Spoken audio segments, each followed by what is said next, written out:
Instant karma's gonna get you. Gonna knock you right in the head. You better get yourself together. Pretty soon you're gonna be dead. Welcome to the Sugar and Napalm podcast. Join us as we explore the sweet and explosive world of human connections. Here is your host, Sandy.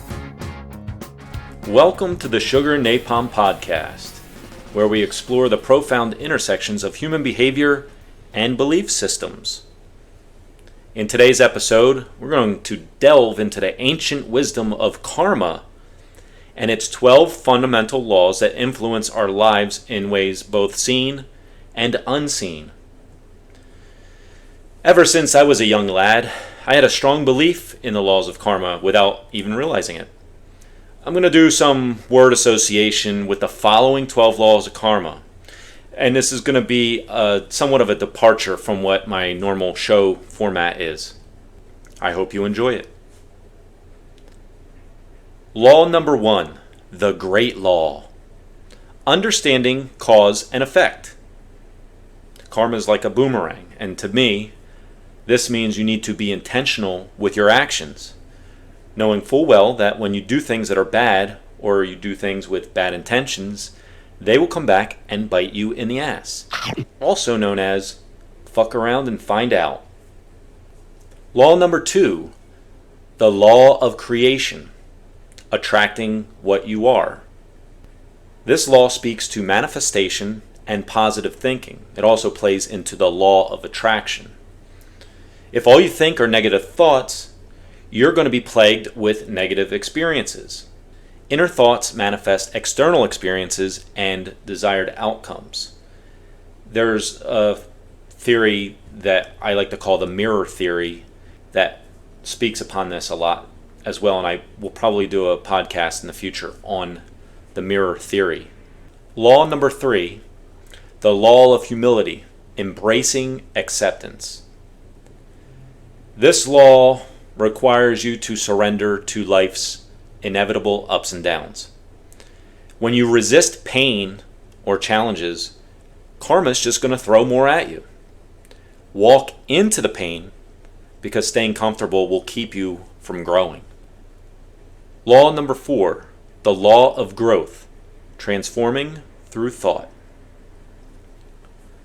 This law speaks to the concept of reframing and having a growth or abundance mindset.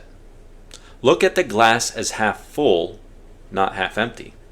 It's a positive way to look at reshaping your reality through the power of thought and internal dialogue.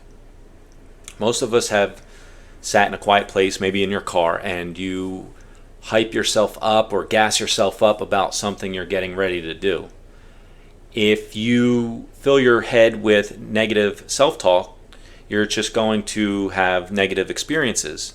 Whereas the law of growth requires you to have positive thoughts in order to experience positive situations. Law number 5, the law of responsibility, taking ownership of our lives. This law, I feel, is self-explanatory. Our choices and actions determine our fate. We can't blame our parents. We can't blame our spouses or significant others. We can't blame our boss that something is not going our way. You need to own up and take action. Law number 6, the law of connection, recognizing interconnectedness. This law describes our nature, and it's interconnected. I'm a firm believer in vibrational energy and how it can attract things and people that you desire. For me, it's an abstract concept, so this is still an area that I am learning a great deal about. So we're halfway through the 12 laws of karma. I wanted to take a second and have our buddy Jarvis read us a quote from inspirational author and speaker Wayne Dyer. How people treat you is their karma, how you react is yours. Thanks, Jarvis. You cannot control what other people say, what other people think, or what other people do. But you can control, or at least try to, control your reaction. And in many cases, situations like this do not require a reaction at all or a response. Sometimes it's just best to turn the other cheek, as they say.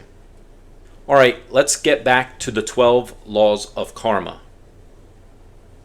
Law number 7, the law of focus, directing our energy wisely. When manifesting, whether desires or you're trying to create positive change in your life, it's important to avoid distractions when pursuing your goals in this arena. On a micro level, I know sometimes it's difficult to do. I do affirmations when I'm doing cardiovascular exercise. Sometimes I'm on a treadmill or like an elliptical machine. And sometimes I have to laser focus on my affirmations because there's other people milling around in the gym. Sometimes my eye will catch people walking their dogs outside the gym and it will distract me. And when you're distracted, it makes your manifestation less effective. It's very important to be laser focused when trying to manifest or run through your affirmations. Law number 8, the law of giving, cultivating selflessness. I copped the following from NLP relationship expert Mark Singh. He says, be a giver, which is a play on words of giver. Be a giver, which means instead of expecting something from the woman you're seeing, give her, and fill in the blank. For example, give her attention. Give her a fun experience. Give her peace. Give her half your cheesecake. Psych! You get the idea. You want to be a giver without the expectation of reciprocation. It's better to be effort driven rather than outcome dependent, because you can give, and give without determining how someone is going to treat you. But if you give more than you take, there's a good chance that person is more likely to fill your cup, per se. And if they don't, it's easy to see that they're not someone to bother with, and you can eject them from your life. As the saying goes, it's better to give than receive. Law number 9, the law of presence, living in the now. This is a difficult law for me because my mind is always racing between the past and the future, oftentimes zooming right past the present. Lately, I've been trying to be more present in my travels, and since I am leaving the state of Arizona shortly, I've been taking the time to take more photographs of the natural beauty that's here. It's certainly a lot different to where I'm going, which is New Jersey, but it's still a challenge for me. An excellent authority on this subject is Eckhart Tolle. Read his book, The Power of Now.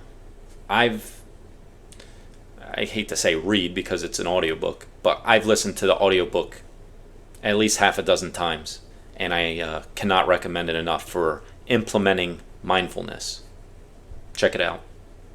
My favorite number, law number 10, the law of change, embracing evolution. Again, a difficult concept for me to fully comprehend is the law of change. You can teach an old dog new tricks, but it's more difficult if you're set in your ways. Again, change is very uncomfortable, but necessary for growth. And if you can navigate change with both grace and resilience, then I'd have to say you're doing quite well for yourself. Law number 11, the law of patience, trusting in divine timing. I struggled with this early in my life. One of my favorite sayings, author unknown, is, patience is bitter, but its fruit is sweet. This is even more true today with the accessibility of technology and the ability to have information literally at your fingertips in a nanosecond. The law is basically saying, allow your dreams to unfold. Trust the process. Unless you're, of course, talking about the Philadelphia 76ers, then do not trust the process. Finally, our last law of karma, law number 12, the law of significance, making a positive impact. Every man's goal should be to create a positive legacy of some sort. Make a small dent in the universe, as Rich Cooper says. While this is an ever-evolving thing for me, I would like to leave my children something that they can grow into, such as a small business or a portfolio of rental property. Because done properly, a small business or a rental property can contribute to the greater good for generations. The ability to fund scholarships to maybe my old high school or college would be cool too. Jarvis, how about one last karma quote from none other than the Dalai Lama? If you want to know what your past karma was, look at your present conditions. If you want to know what your future karma will be, look at your present actions. Wonderfully profound, Jarvis. Impressive. Very nice. As I conclude our exploration of karma's 12 laws, I invite you to reflect on how these principles resonate with your own life's journey. Remember, whether you believe in karma or not, embracing these timeless truths can lead to a more fulfilling and purposeful existence. Before I leave you, I'd like to read one last karma quote. Again, author unknown, but it resonates. No need for revenge. Just sit back and wait. Those who hurt you will eventually screw up. And if you're lucky, God will let you watch. Join me next time on the Sugar and Napalm podcast as we continue to unravel the mysteries of the human experience. Next week, I will be discussing predictive programming in popular culture. See you on the flip side. Tune in every Thursday for a unique journey that is both entertaining and enlightening. The Sugar and Napalm podcast, available on Spotify, Apple, and Google. Remember, life is messy, and tomorrow is a new day.